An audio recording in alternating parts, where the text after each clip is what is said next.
Welcome to the September 2017 Star Wars Canon Update. This month we got 2 new books and 11 new comics, so let's go ahead and get started. Leia, Princess of Alderaan was released on the first of the month, and it tells the story of how Leia got involved in the family business of rebellion at the age of 16. I have a full review on the book already, but to keep things brief, I would highly recommend this book. It gives new insight into Leia, Bail, and Bria Organa, as well as introduces some new characters and planets that will be in The Last Jedi. PHASMA was also released on the first of the month, and I've already done a full review for it as well. The book pretty much exists to explain some of Phasma's actions in The Force Awakens. If you were disappointed by her in Episode 7, you might consider giving this a read. I think the book is setting up Phasma to have a much bigger, much more frightening role in The Last Jedi, and Delilah Dawson's book is meant to prepare us for that. While we're talking about Phasma, let's move on to Captain Phasma and the first 2 issues of comics that came out this month. They tell her story after The Force Awakens and tie in very well with the novel. We learn how she escaped Starkiller Base and what she did immediately after. Basically, she's hunting down the only person who knows she lowered the shields of the base, allowing it to be attacked. It also teases her without the helmet, which is something I expect we'll see in The Last Jedi.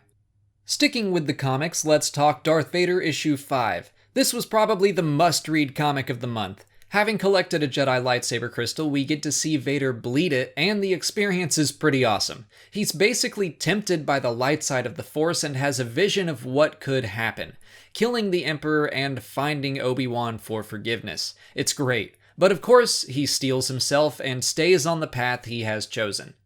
Star Wars 36 finally showed us the successful rescue of C-3PO from Scar Squad. After months of capture, even he thought he was forgotten. But R2 saves the day again. Honestly, I was disappointed by this issue. It was all just too simple. The 3rd Star Wars Annual also came out, and this story just felt unnecessary to me. It kind of explains why Han is sticking around with the Rebellion, but it feels like we've already seen that story like 3 times since the Canon reboot. This one didn't really offer anything new for me. So let's shift back to something I thought worked this month, Dr. Aphra 12. The past couple of months I've been a little worried about 000's motivations because it seemed like there were none. Well, I was wrong, and his motivations were to free himself and BT from servitude. They are now out in the galaxy with no master. That is a terrifying prospect.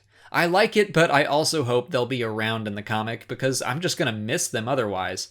Black Chrysantan is also leaving Aphra's company, so this issue was a real shakeup, and I'm excited for the future. Poe Dameron 19 seemingly wrapped up an arc that I wasn't all that into.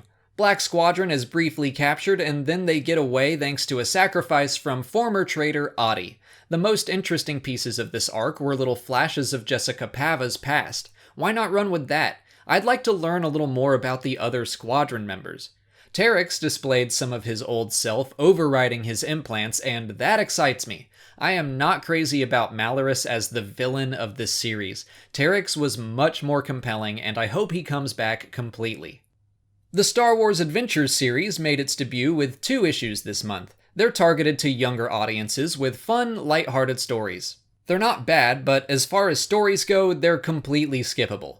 The coolest thing Adventures gave us this month was bringing back the dynamic class freighter. It was in Star Wars Uprising already, but its appearance in the comic was much more recognizable.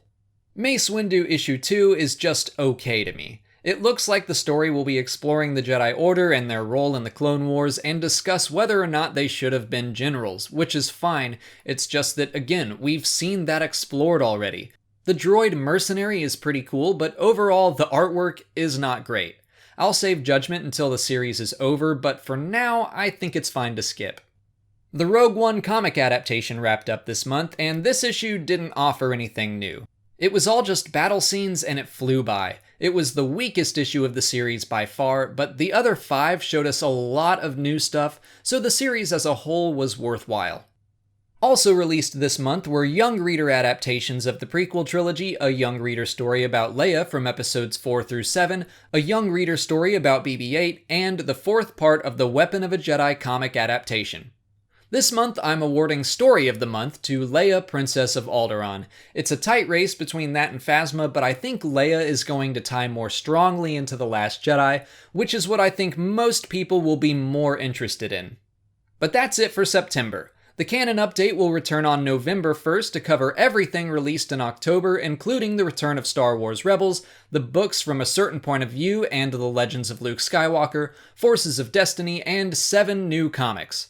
Until then, please like this video, subscribe to the channel, follow me on Twitter, Instagram, and Facebook, and consider checking out my Patreon page.